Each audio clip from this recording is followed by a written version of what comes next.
سلام كبرات خاتلت السينما سمرة كميت أنحكم بخلونا قربلكم زلنا مرباتنا حقوسات تكونوا مننا بمسرة طلباتكم مالت بيتي أب كومنت تستحفكم من مسرة تاريخيات بحر سوء سنة بنيا إسياس جايزر حسس مربن مسرحة زلال مربنين حيزنا لكم متينا زلنا كسافت أم بتصمونا كاتورنا نعدمكو نابت مرب يسكركم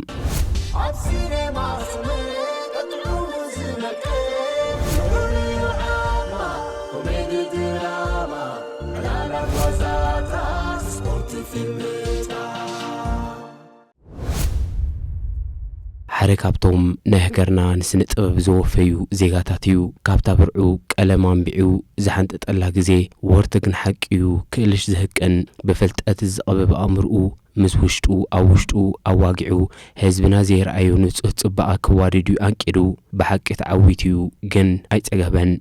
قال زيو الدار أينيرو سو إسياس تقاي كل زي إجمو دراسي إسياس تقاي نمويا سنة أبب بزنورتو فاين نزل الله أب استفرالي مديات سنة عفن مرئتاو سنة أبن كبز بلمهوز أو كلتن فتراو عيون بزح سرح زبركتا قبل سنة أبن يايو تعدل تفلتات تعريفة أراونتن نايسرح ديسيبلينين سلازنبرو خايو كعوت كيلو يخون مبر بسنك زاقولو العالم بار إسياس تقاي جينا زبلت أسرحات كفرتت بيتنا تقبرلو أما أكلاي عدميو مخلافو نخل أفكار سنة أباب زي حسس بسلايو نيرو بحر سوء سنة واو إسياس تقاي أبش حنش عتميتن حمسن شدشن كهبو نفسيهر ممهر تقاي تسفازغن كابديو نفسيهر ويزرو حيمانو تسفازيونن أب كتما سمرات والده أب 4 سمرات ما أبيهم علمي تمرت مس أخلي دما أب بيت تمرت محبر حواريات بيت تمرت 4 سمران أب إثيوبيا أب زركب بيت تمرت بايبل أكرامي تماهرو ناي كالأي درجات مرتزا زمام كاب زغطيلو إسياس تقاي بفقر هاجر سلازحامة بروسون هاجراو سمعيت أبش حنش عتميت 77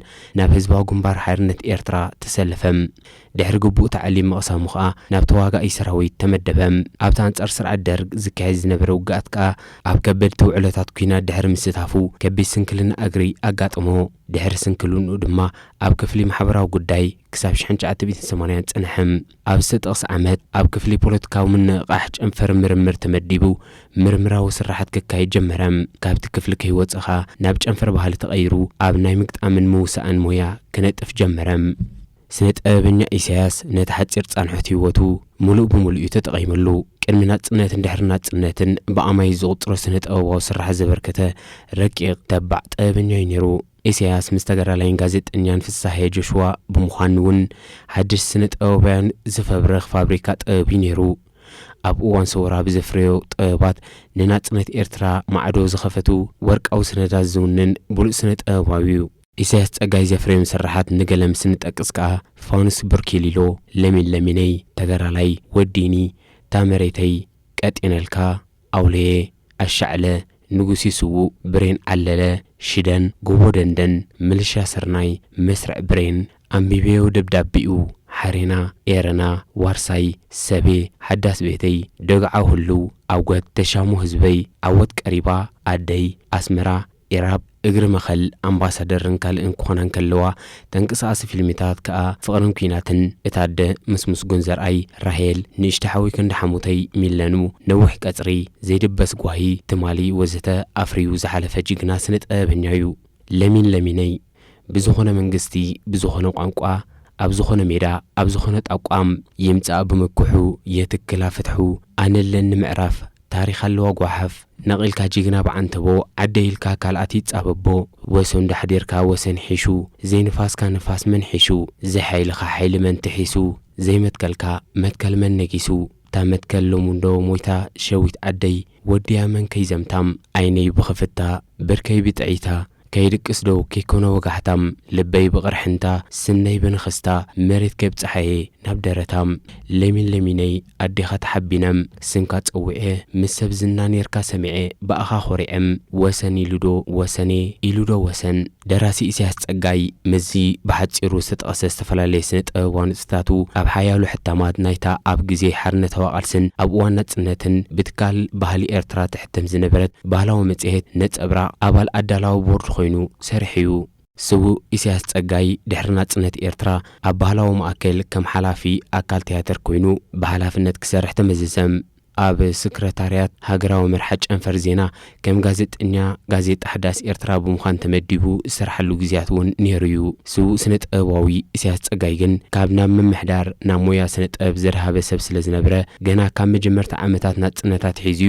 ኣካዳሚያውን ሞያውን ዓቕሙ ንምዕባይ ከቢድ ጻዕርታት ዝገብር ዝነበረ ኣብ ዩኒቨርሲቲ ኣስመራ ብምእታው ንናይ ኣካዳሚ ዓቕሙ ናብ ካልኣይ ዓመት ዩኒቨርሲቲ ዓብዮም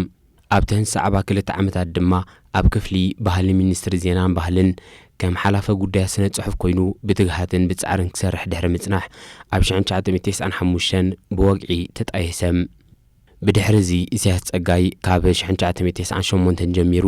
ብምኽንያት ወራር ወያነ ናብ ባህላዊ ጉዳያት ህግደፍ ከቲቱ ከገልግል ጸንሐም። ኣብቲ ብልቢ ዝሰርሓሉ ዝነበረ ሞያ ድማ ኣብ ዓራቅ፣ ኣብ ኣስመራ፣ ኣብ ኢትዮጵያን ኣብ ጀርመንን ብቲያትር ብድርሰት ብኣፍሪቃዊ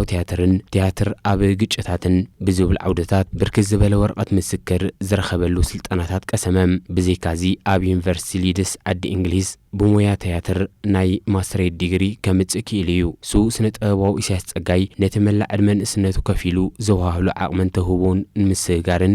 ብሉጻት ስነ ጥበበኛታት ንምፍራይን ዝምባለ ባህግን ስለ ዝነበረው ኣብ 1994 ሸዊት ብዝብል ስም ዝፍለጥ ጉጅለ ቲያትር ቆልዑ ኣብ ምውዳብ ዓብይ ግደ ካብ ዝነበሮም ገዲም ሞያዊ እዩ። ንኣባላት ጉጅለ ሸዊት ከዓ ብኽልሲ ሓሳብን ብግብርን እናሰልጠነ ሞያ ንኸጥርዩን ፍልጠት ንኸዓጥቁን ብዝገበሮ ዘይሕለል ጻዕሪ በዚ መንገዲ እዚ ዝፈረዩ ስነ ጥበበኛታት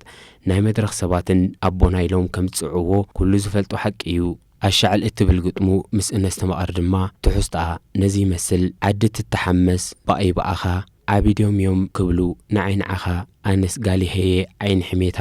ኣሻዕለይ ወዲ ኣርክበኒ ኢኻም ኣሻዕለየ ዳስና ተራእዩኒ ወለይሉ ከይኮነ ክኾኖ ሓሊመሉ ኣሻዕለየ ደቂ ዓዲ በኣይ ይውዕሉ ኣሻዕለየ ሽሩባይ ዘዊሉ ክናሳነስ ፈገግታይ ክብለልካ ፍስስ ኣሻዕለየ ዓዲ ብፍቕርና ትተሓመስ ኣሻዕለየ ስጋረይ ሰጊረ ክቐርበካም ጥልፈይ ኣካዊነ ክነጉደልካም ኣሻዕለየ የቐበለኒ ድዩ ኣፈፈትካም። ስቡእ ስነ ጥበባውን ኢሳያስ ጸጋይ ብዘይካ ዝተጠቕሰት ጉጅለ ንኹሎም ምስኡ ዝሰርሑ ስነ ጥበበኛታት ኣካላዊ ብቕዓት ዘለዎም ምእንቲ ክኾኑ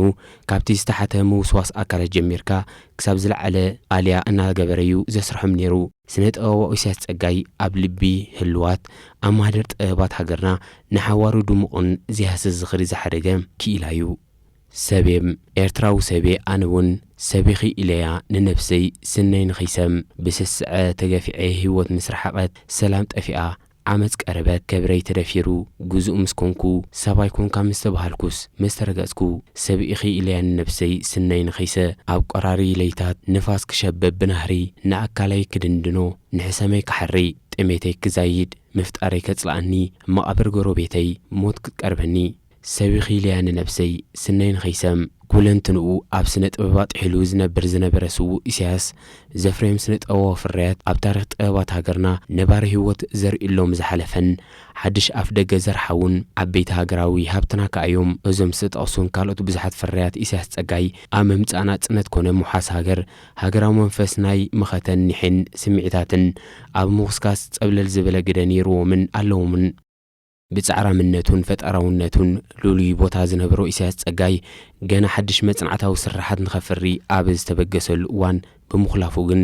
ብዘይቀል ዓለም ንግምጃ ስነ ጥበብ ኤርትራ ዓብ ክሳራን ሃጓፍን እዩ። ከምቲ ብብዙሓት ቀረብቱን ኣፍቀርቲ ፍርያቱን ዝብልዎ ድማ ኢሳያስ ኣብ ሓደ ዘይኮነ ኣብ ሕብረ ብዙሕ ኤርትራዊ ስነ ጥበባት ሓደ ድሙቕ ኮኸቢ ወዲቑ። ኢሳያስ ጸጋይ ከም ደራስን ዳይረክተርን ጥራይ ዘይኮነ ሓደስቲ ሓሳባት ምፍጣር ስራሕ ምውዳብን ብኹላ ዓቕምኻ ክሳብ መወዳእታ ንኺስካ መሓዘን ዝኣመሰሉ ተረርቲ ባህርያት ዝነበርዎ ዕቱብ ሞያዊ ነይሩ። ዳእላን ጨርቃንን ዝፈቱ ቀልጢፉ ዝሕወስ ምስ ኩሉ ዓይነት ሰብ ክወሃድ ዝኽእል ዓይነት ሰብ እውን ነይሩ። ምስ ስነ ጥበባዊት ወይዘሮ ከዲጃ ኣድም ሓዳር ብምስራት ሚለን ኢሳያስ ሪም ኢሳያስን ነዋይ ኢሳያስን ዝተባህሉ ሰለስተ ቆልዑ ዝወለደ ኣቦ ኮይኑ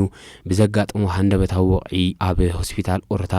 ንሳለስተ ደቂሱ ክእለ ድሕሪ ምጽናሕ እዩ ኣብ ናይ ዕለት 23 ሓምለ 2012 ወጋሕታ ተሰዊኡ። ደራሲ፣ ገጣሚ፣ ዳይረክተር፣ ሊቕ ስነ ጥበብ ኢሳያስ ጸጋይ ኣብ ንጡፍ ናይ ስራሕ ዕድመ ከሎ ምሟቱ እኳ ካብ ብዙሕ ፍርያት እንተትረፈና ሓወልትታት ዝኾኑ ስራሓት ገዲፉ ስለ ዝሓለፈ ግን ኣይሞተን። ወትሩ ነባሪ ወትሩ ህያዊ ደጉዓ ህልው እንታዩ ዝሰብ ምዋት ዝፍጠር ሓደው ከይተወልደ ምስጉኡዝ ዘይጽምበር ሓደው ስለ ግብሩ ኣብ ክልተ ዘይምቀል መንባዶ ዘይመንባር ብረትዒ ዘይምለስ ፍትሒ ዘይውፅእ እዚ ምግዛእቲ ትንፋስ እዚ ወዲ ኣዳል ወዲ ደንደን ምሟት ለካ ንበዓል ሩሕ መቑኒንያዛ ሕልፈት ተራ ከማይ ኮይኑን ኩሉ ዝዕንግል ሓባእ ጅግና ኸ እዩ ገሊኡ መቓብር እንታይ እሞ ኣለዩ ካብ ሓቂ ዝጭክን